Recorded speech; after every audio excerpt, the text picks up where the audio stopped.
Kayo po, marami pong kayong corona sa bahay? Oo, dami. Kasi nga, gusto ko na parang namamatching sa outfit ko. Ito ginamit ko kasi nag-celebrate kami ng 20 years ng asawa ko.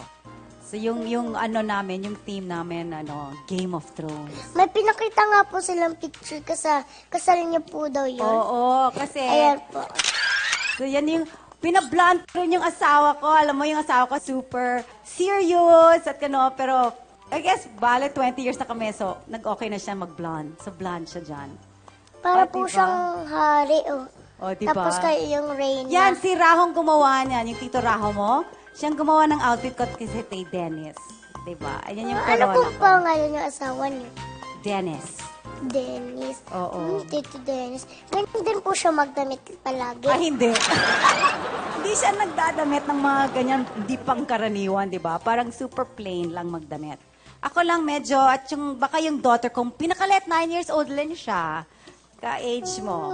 Minsan gusto rin siya magdamit. But ako lang talagang yung parang medyo sobrang over. Pero alam mo, ito... Ano po pangalan ng anak niyo? Yung youngest, yung pangalan niya Athena. Kasi, nabuo siya sa Greece. So, yung dalawang boys and dalawang girls. So, I have Brian yung eldest ko, tsaka Tyrone, Annika, and Athena yung youngest. So, 4 sila.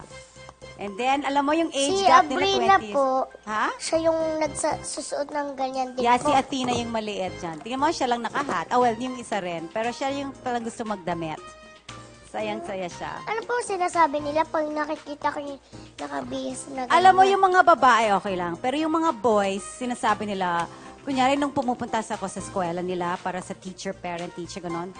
Parang yung mga boys, parang, Mommy, please, don't dress up. Talagang weird. Kasi parang, syempre, nananervous sila, di ba? They can say, your mom's weird.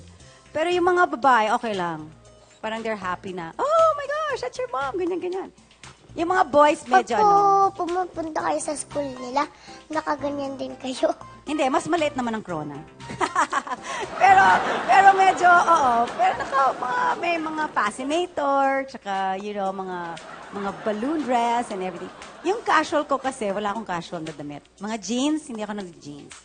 Maliban kung nag-yoga ako, kasi nag-yoga naman ako, di ba? Nag-running, nag-exercise, nag-swimming. Hindi naman ako nakakorona kung nag-swimming, di ba? So, kailangan Mahirap plain yun. lang. Baka masunod kayong bigat niyan. Diba? Pero meron akong mermaid tail. Oh, diba? Perfect.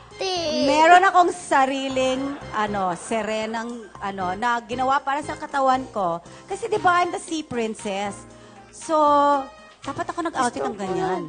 Kita ko sa'yo, talagang grabe. Ang hirap, mas madaling mag-swimming kasama ng tail. O, diba? Ma-expert Pero na ako. hindi po kayo makakalakad pag suot niyo yun. Hindi naman, di ba? Pang lang. Parang isuot mo sa tubig, tapos ganyan-ganyan ka lang. Expert na ako. Ang saya-saya. I'm gonna make you one. I'm gonna make you paggawa. Gusto mo? Muna ka mag-swimming? Ha? You're gonna make me wow. Of course! But you have to ask. Alam mo, pag-guess mo ako uli, ha? Para Sige po. dapat, kasi ang dami nating outfit na ma-share. Oh, I like Oh, that. sige. Cute mo na talaga. O sige, matching tayo. Next time, pag guess ko, dapat tayong dalawa naka-mermaid tail. Okay? Tapos Kaya lang, paano po tayo maglalakad? Hindi. Dapat naka-swim, mag-ano ka ng swimming pool. Oh, sige po, palagyanan po namin ng swimming pool. Oh, maglagay tayo ng inflatable dito, di ba? Kasi papagawa kita. Anong waistline mo? Alam mo ba? Mamaya na lang po. Secret. Medyo malaki po eh.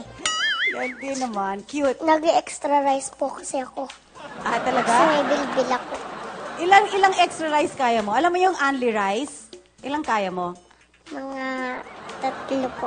3? Oh my God. Sarap po kasi. Lalo pag yung ulam, adobo, paksiw,